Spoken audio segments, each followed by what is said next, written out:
Sejam todos muito bem-vindos a mais uma edição aqui da nossa resenha esportiva no portal Fala Litoral, comigo, Antônio Marcel e Luiz Henrique Lima Gomes, para comentar o nosso futebol catarinense, o futebol gaúcho e o futebol nacional também. Seja bem-vindo, Luiz. Tivemos última rodada do Catarinense, que já definiu os confrontos do mata-mata, e também já tivemos, nesse final de semana, os primeiros confrontos do mata-mata, tá funilando aí a competição, porque logo tem que começar o brasileiro. Seja bem-vindo.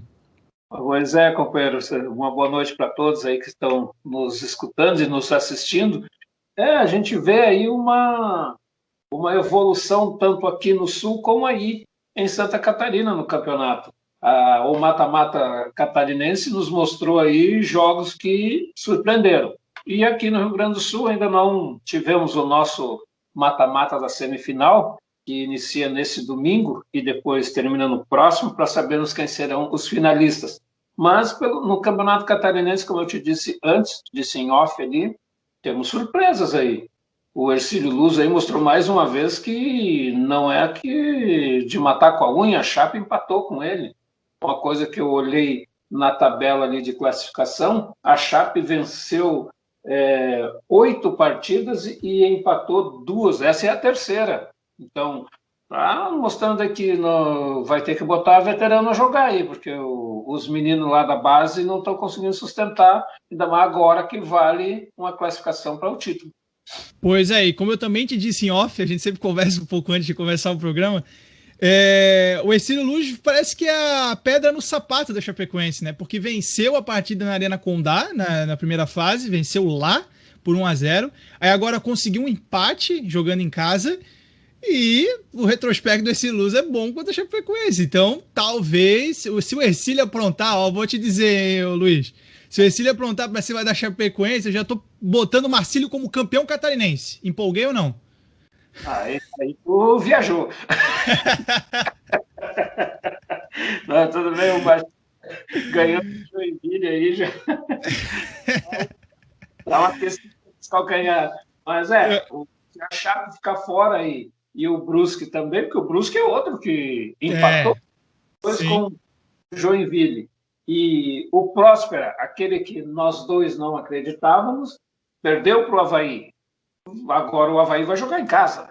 Aí é história. Então aí, tá certo, acho que eu vou ir contigo. O Marcílio Dias é forte candidato, mas tem o Avaí aí no meio que pode atrapalhar os planos do Marinheiro. E para ajudar as pessoas que nos acompanham aqui a entender, porque às vezes fica meio confuso o regulamento do campeonato. Eu admito que eu não estava entendendo muito bem, depois eu tive que dar uma lida ali, aí eu entendi como é que funciona esse formato do mata-mata agora nessa segunda fase. Se os times empatarem em número de gols, né, vai ficar 1-1, 2 empates, não tem pênaltis. Avança o time que foi melhor na primeira fase. Então, por exemplo, se o Juventus ganhar do Marcílio agora no jogo de volta por 1-0, não tem pênaltis. O Juventus avança, porque ele foi o melhor na primeira fase. Empatou os dois resultados, empatou o saldo, o Juventus avança. Então, só para o pessoal entender mais ou menos que... eu não gosto muito desse formato, mas eu acho que seria mais justo se empatou os dois resultados e vai para os pênaltis, né?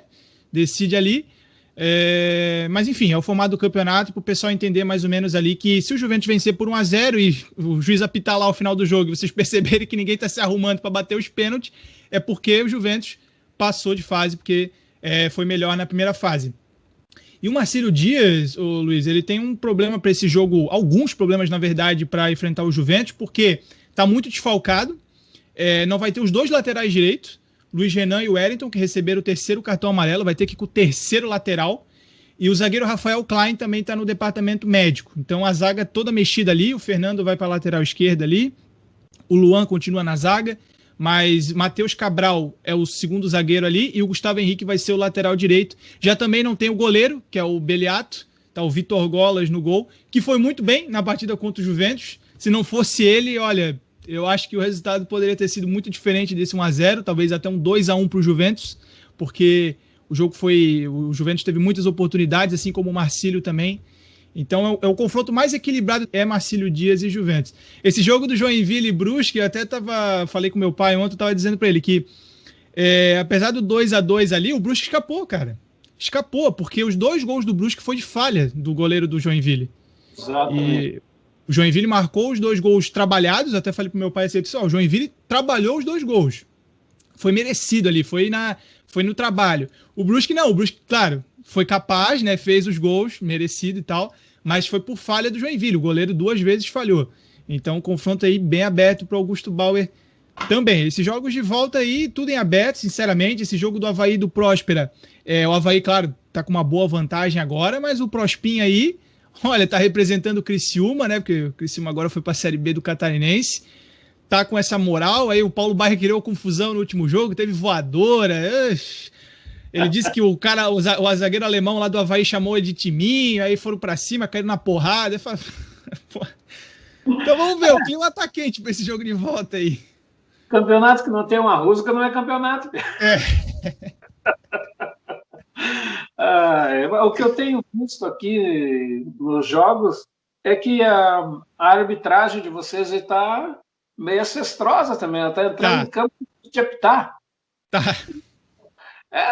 Os jogos estão... Porque houveram falhas na primeira fase da competição, tanto aí como aqui no Rio Grande do Sul, das arbitragens. Tanto é que aqui no Rio Grande do Sul, se não me engano, vai ter hoje a resposta da CBF de ceder o VAR para que os jogos aqui sejam todos, os 4 jogos aqui, sejam todos eles com o VAR. Porque houveram aqui, o Juventude quase ficou fora dessa semifinal, porque houveram erros de arbitragem. E aí, em Santa Catarina, também, alguns jogos tiveram, e eu notei que eu fui na casa de um amigo aqui para assistir os jogos aí de Santa Catarina, porque o meu canal de assinatura aqui, não sei por que cargas d'água, tirou o catarinense do ar.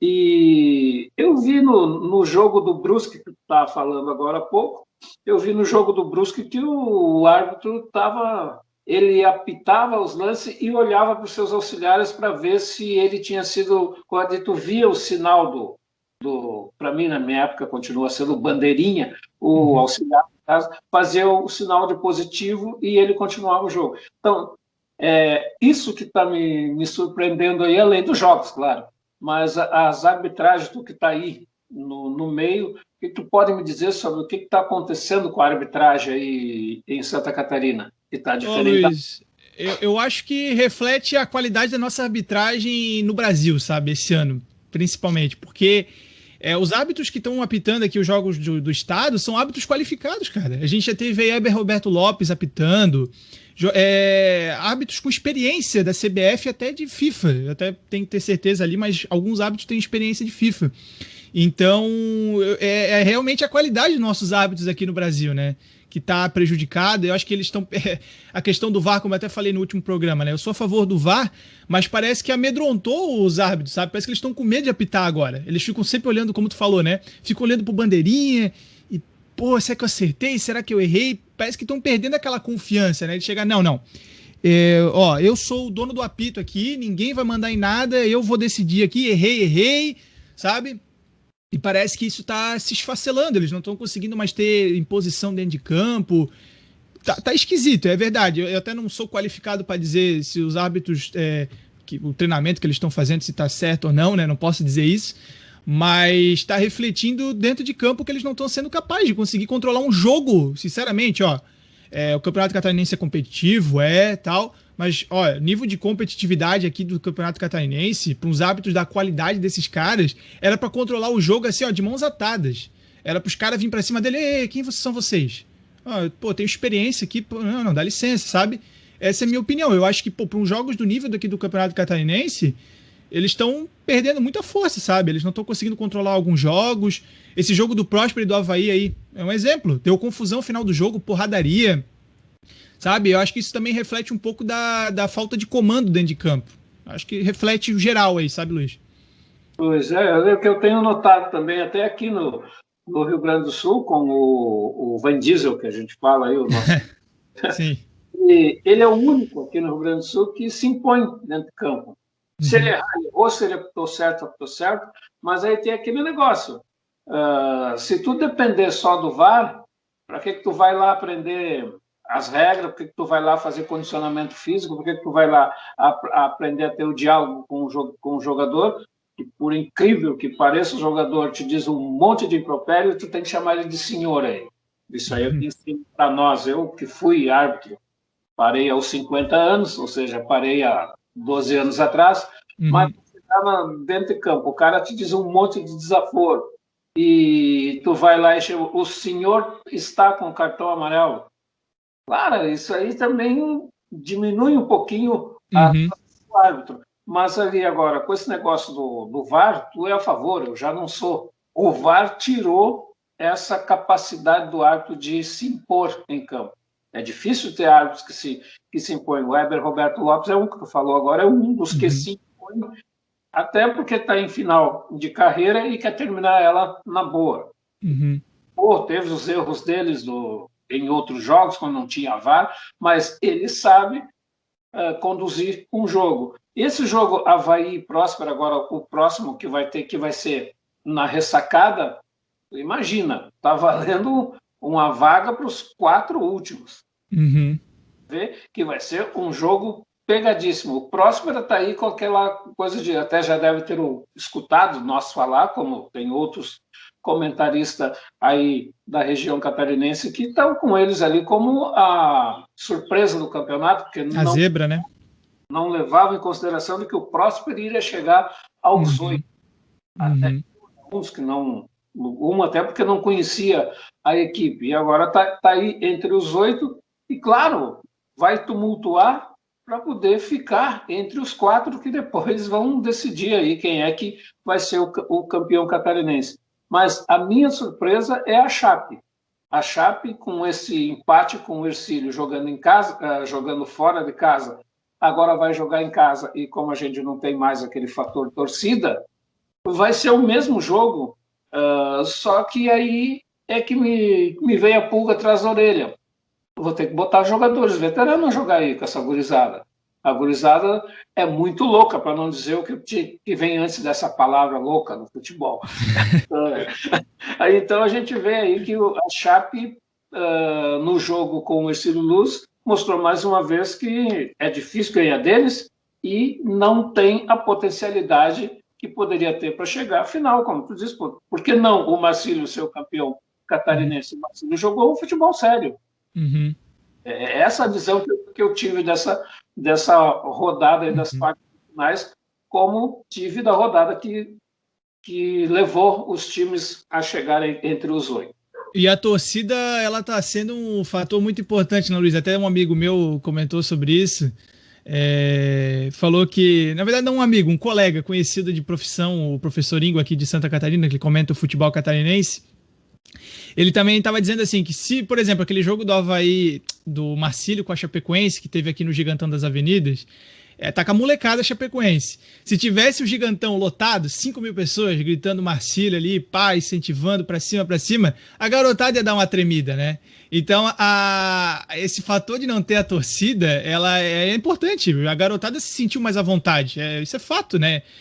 Todo mundo já jogou bola na vida. Todo mundo, porque quem acompanha futebol aí, pelo menos alguma vez. Alguns não chutaram bola na vida e comentam, mas a maioria já chutou uma bola na vida e sabe que quando chega algum jogo ali mais importante no ferino, ali, chega alguma coisa mais importante, já dá uma tremida. Então, se tivesse torcida ali, alguma coisa, certamente alguns resultados seriam diferentes. E vamos ver, né? Pelo menos a Chapecoense, como eu falei, tem a vantagem dos 2 empates, né?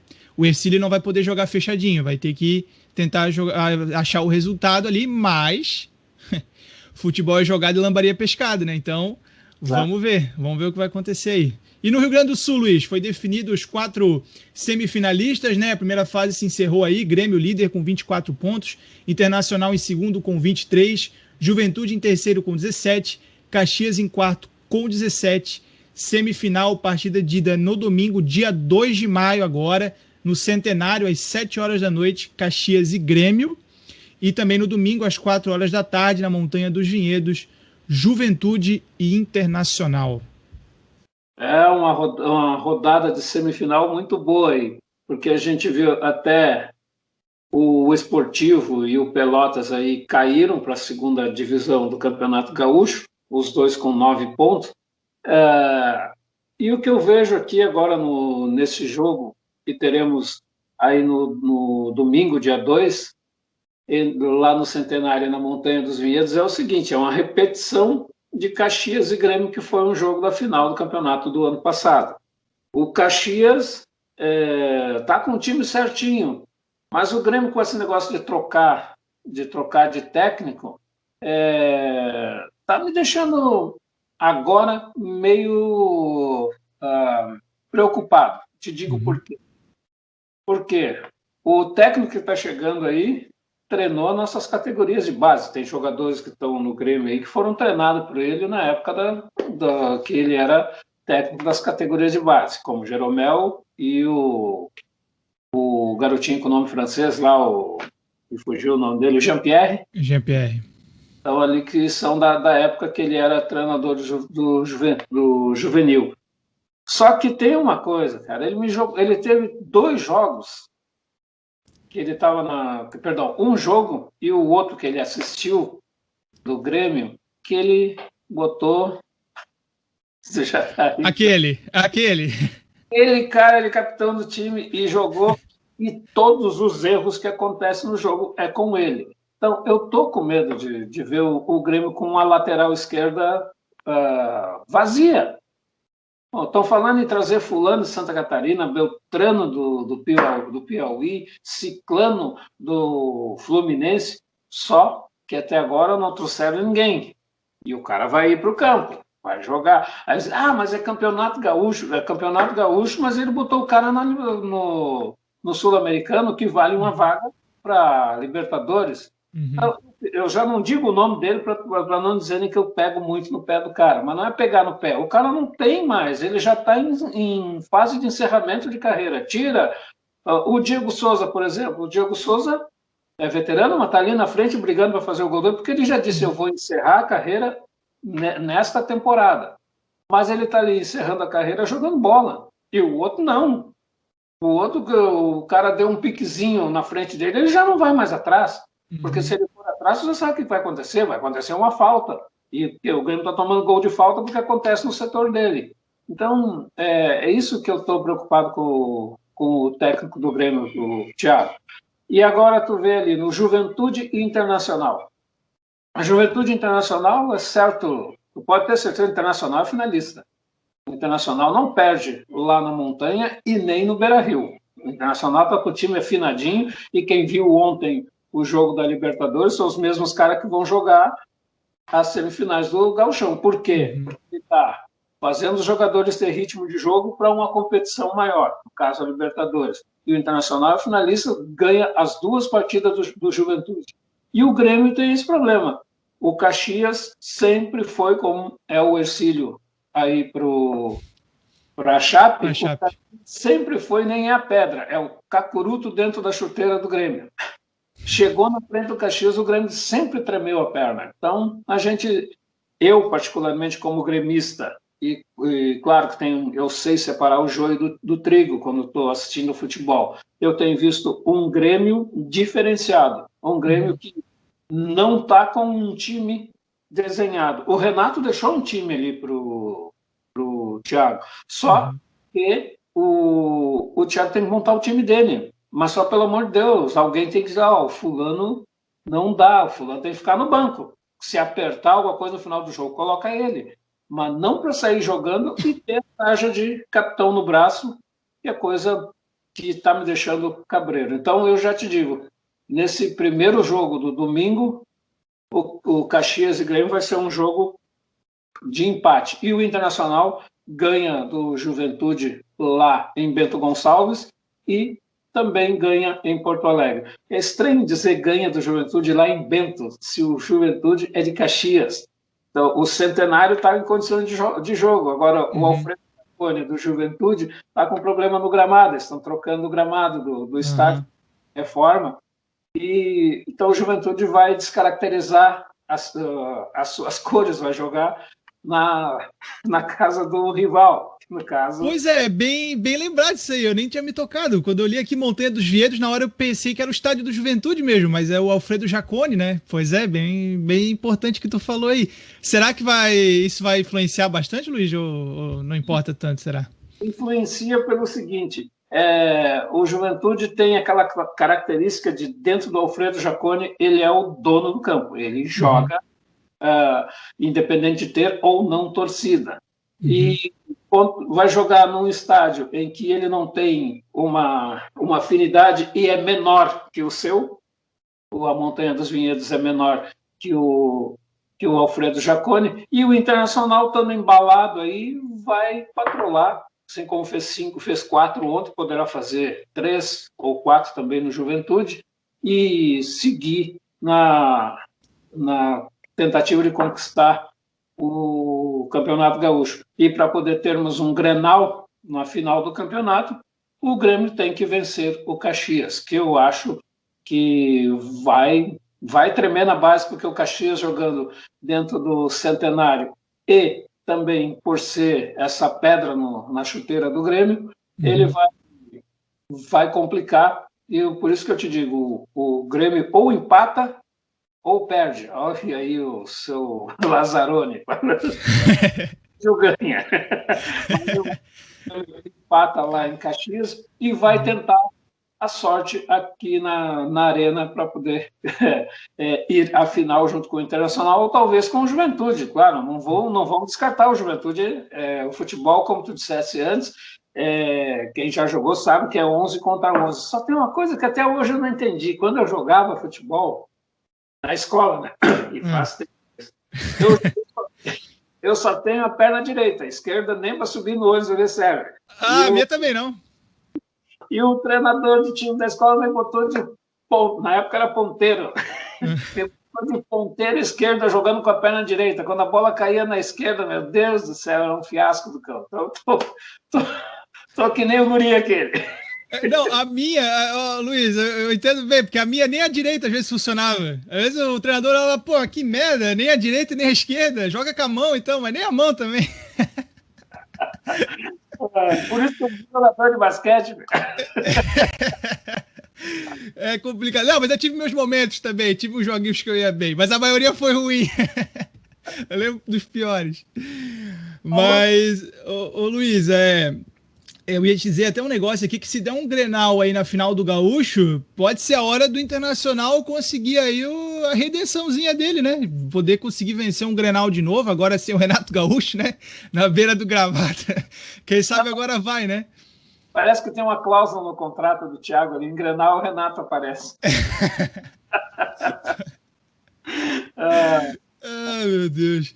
Ô Luiz, aí nós temos também aí, tivemos já Libertadores da América, né, nesse meio de semana, ontem, né, na verdade, tivemos a vitória do Palmeiras aí por 5-0 contra o Independente Del Valle. O Palmeiras começou bem aí a caminhada em busca do segundo título seguido da Libertadores, né, tinha vencido o Universitário fora de casa e agora venceu o Independente por 5-0. O Internacional, que depois de ter perdido para aquele time da marca, que a gente não pode falar, tinha perdido, agora jogou em casa no Beira-Rio e venceu o Deportivo Táchira, ou Táchira, não sei como é que fala. É um grupo bem mamata aqui do Internacional, hein? Agora que eu tô prestando atenção aqui, esse Always Red, Deportivo Táchira e Olímpia, era pro Internacional ter perdido um jogo nesse grupo, né? Exato. Era pra ter ido tranquilo, né? Mas tu sabe que diz uma amiga minha aqui em Marau, a soberba nos derruba. O Internacional foi soberbo no primeiro jogo e recebeu o que merecia. E agora entrou o time alinhado, está jogando tanto o Gauchão como a Libertadores com o mesmo time para pegar o ritmo de jogo, e tem sorte de nenhum jogador estar se machucando, e ontem aplicou uma goleada aí de 4-1 num jogo bonito de assistir. Foi um jogo bonito de assistir, esse do Internacional. E eu não vi, porque eu estava tentando assistir o jogo do Santos, que entrava e caía, porque na televisão não conseguiu achar o sinal o canal que estava transmitindo, mas eu assisti pelo Facebook. E aí, o Facebook tem aquela vozinha do cão lá, Mário, que não sei o que, vai deformar. Aí caiu, não vi mais. Mas eu vi os 2 gols que o Santos sofreu. E fiquei contente, né? Porque, como tu disse, futebol é jogado e o lambari é pescado, o peixe foi pescado. Foi pescado. Não, o Boca ontem engoliu, né? Comeu o peixe ontem, porque é preocupante a situação do Santos, né, cara? Porque, pô, já tá afundado em dívida, né? Já tá um time complicado, a situação financeira do clube, né? Aí até ontem me toquei assim, falei, porra, o Santos é o vice-campeão da Libertadores e começa já perdendo os 2 primeiros jogos da fase de grupos, né? Já toma uma paulada do Barcelona de Guayaquil jogando em casa. Aí vai lá enfrentar o Boca na Bomboneira, que não é fácil. Uma derrota seria normal, tudo bem. Mas agora são 2 derrotas seguidas, né? Então a situação do Santos aí complicada. É o lanterna do grupo já, tá aí em 4º lugar, com 4 gols sofridos, nenhum marcado, 2 derrotas. E um grupo que, né, pô, Boca Juniors, beleza. Barcelona de Guayaquil e The Strongest, o Santos é para ser o 2º colocado desse grupo, né? Ou então até o 1º, mas... Barcelona de Guayaquil é um time que eu respeito. Barcelona, mas é um time que eu respeito, porque ele joga o futebolzinho dele lá, feijão com arroz, e vai desempenhando. Agora, o que me deixa chateado é tu, como brasileiro, ver um time, falou na questão das dívidas aí do Santos, ver um time como o Santos entrar em campo pensando no caixa do time. Não, entra e joga para que o caixa do time aumente. Não, estão jogando futebol medíocre, perderam as 2 porque, infelizmente, o futebol do Santos está medíocre, não está nem naquele que tu diz que vai morrer na praia, porque nem na praia ele chegou ainda. Pois é. Mas é isso aí, Luiz. A questão, a garotada, né, tá tendo que chamar a responsabilidade, né? Muitos garotos do Santos estão jogando, né? E não é toda hora que aparece o Neymar, né? Não é toda hora que aparece um Robinho. Então, por mais que a base do Santos revele muitos bons jogadores, não é toda hora que os caras vão conseguir brilhar naquele momento, né? Às vezes demora, leva um processo, às vezes tu acaba queimando vários jogadores. Então a situação do Santos é triste, né? A gente, mais um clube aí que tá afundado em dívida, que daqui a pouco a gente pode ver aí pintando numa Série B. Nunca foi rebaixado o Santos, né? Mas sempre tem a primeira vez para tudo, né? Tu vai ver uma coisa aqui, ó. O Corinthians, por exemplo. O Corinthians está com uma dívida que ontem estava assustadora. O Fernandinho da Bandeirantes falar. E a dívida do Corinthians só Deus paga. Mas só Deus paga, mas o time entra em campo, entra para jogar. Não está lá com a dívida do time. Está jogando para que depois, quando terminar essa, porque eu não gosto nem de usar o termo, mas é o que está ocorrendo no mundo todo, terminar essa pandemia e os times ter torcida em campo, o que eu acho que já devia estar sendo feito no Brasil, o que está sendo feito na Inglaterra, e ver a capacidade do estádio, divide por 2 e separa em 2 andares ou coisa, uma torcida fica na parte de cima e outra na parte de baixo, pelo menos entra um pouquinho de dinheiro no caixa e... Só não vai fazer que nem fizeram lá na final da Libertadores, né? Porra, o Maracanã capacidade para 65 mil, aí levam 1.000 torcedores e colocam os 1.000 juntos. Ali foi coisa de cinema. Coisa que não tem... Tudo bem que convidaram nós da imprensa, a imprensa sabe se posicionar, ficaram um distante do outro, mas os torcidas ali estavam misturadas. Aí foi coisa de cinema mesmo. E a gente está vendo aí na Libertadores, eu acho que o Palmeiras é um forte candidato ao seu bi. O Palmeiras está jogando demais. Acertou as lacunas que tinham na equipe e está jogando muito bem, está levando a sério ali. Tudo bem, no Campeonato Paulista até nem tenho acompanhado, não sei como é que ele está, mas dentro da Libertadores o técnico está fazendo o time jogar aquele futebol que nós vimos dele no ano passado. Quem está na parada aí também é o meu Flamengo, né? Temos que falar do meu Mengão, né? Tá aí, ó, venceu a segunda partida no grupo também, ganhou do União La Calera, pelo amor de Deus, né? Se não tivesse ganho do União La Calera, venceu bem por 4-1, segundo, líder do grupo G, com 6 pontos, seguido pela LDU ali com 4 pontos, e eu acho que, claro, a Libertadores ano passado já mostrou isso. O Flamengo ano passado também era um dos favoritos, né? Vinha da conquista, tinha um time muito forte, tem ainda, mas daí caiu pro Racing nas oitavas de final. Então, né, futebol, né? Mas, assim, é outro que tá ali na parada junto também. Eu acho que a América do Sul aqui, por mais que a gente sempre diga que é muito competitiva e sempre tem vários times campeões diferentes e tal, tá começando a ter um cenário igual, né? Todo ano, né, Luiz? A gente tá vendo sempre os mesmos, né? Palmeiras, Flamengo, Boca Juniors, River Plate, né? São sempre os mesmos ali que estão na briga, sempre são os favoritos, né? Já pelo menos uns 3, 4 anos aí que tá sendo assim. Vamos ver, né? Pode ser que seja um pouco diferente esse ano, mas a tendência é que a gente tem aí, porque agora, como todo mundo tá indo para Libertadores, né? Meu Deus, o brasileiro tem G8 para Libertadores. Verdade. Então vai quase todo mundo, então não tem dessa, né? Como vai muitos brasileiros, a tendência é que tenha cada vez mais sempre um time brasileiro na final, né? Perdendo aquela competitividade que tinha alguns anos, que é só 4, né? Teve anos que ia só 2. E só 2, é verdade. O Roberto Gomes Pedrosa saiu o campeão e o vice. Pois é. Mesma coisa nos países aqui que formam a América do Sul. Eram os dois. Agora tu tem o Campeonato Brasileiro, tu tem a Copa do Brasil, tu tem a Copa do Nordeste, tu tem, até mesmo o Campeonato Mineiro está levando gente, então tu vê. Por isso que dá G8. Porque o cara, lá no Nordestão ganhou o fulano, vamos botar ele na Libertadores também. Aí, então, e tem o ranking, escolhe um para ir. Então, é isso aí que eu acho, vulgarizou demais a Libertadores da América, não é? Porque sendo saudosista que ia só o campeão e o vice de cada país. Eu acho que naquela época era mais séria a coisa. Só que hoje, né, sabe como é que é? A FIFA quer dinheiro. O futebol faz parte do grupo da FIFA, quer dinheiro. Então, o Brasil tem 8 times lá que se mexem, vamos botar esses 8. Aí os 8 chegaram a fazer chaves a mais para poder encaixar os 8 brasileiros. Não, tu não viu aquele, como é que é aquele presidente do Real Madrid, me esqueci o nome dele agora, o Floriano Pérez, alguma coisa assim, esqueci o nome dele agora. Que ele disse que aquela criação da Superliga, que eles estavam querendo fazer lá na Europa, lá juntar os melhores times lá, ele estava dizendo que eles estavam querendo fazer isso para salvar o futebol, porque o futebol estava muito chato. As pessoas não estavam mais querendo assistir tipo grande quanto pequeno. Isso lá na Europa. Aí eu fico pensando assim, imagina se esse cara vem para América do Sul. Ele imagina que ninguém assiste futebol aqui então, né? Porque se lá já tá chato, imagina o nosso futebol aqui, que a maioria é jogo ruim, né?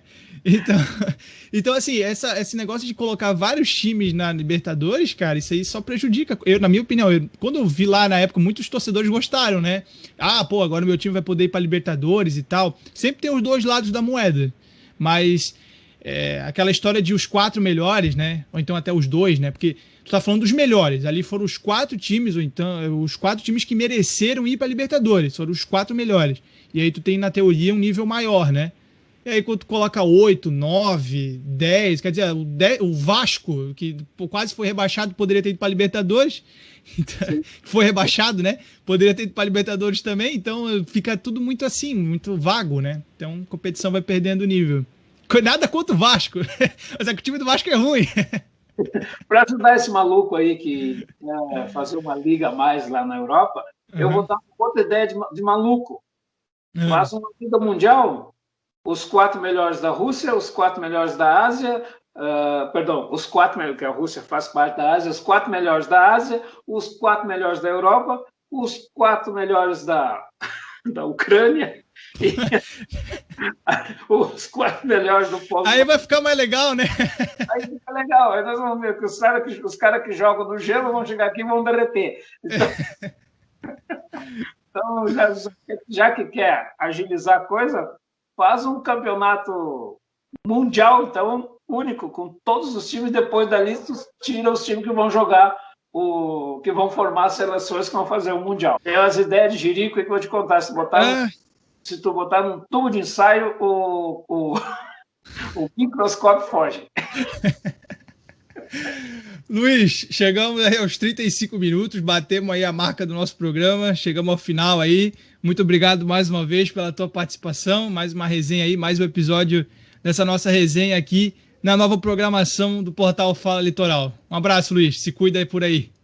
Outro para ti, e é um prazer fazer essa dobradinha contigo, principalmente a gente mexe com a mente Nossa Senhora, como mexe? Dos nossos internautas e dos nossos telespectadores.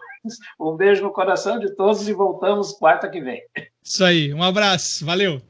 Valeu.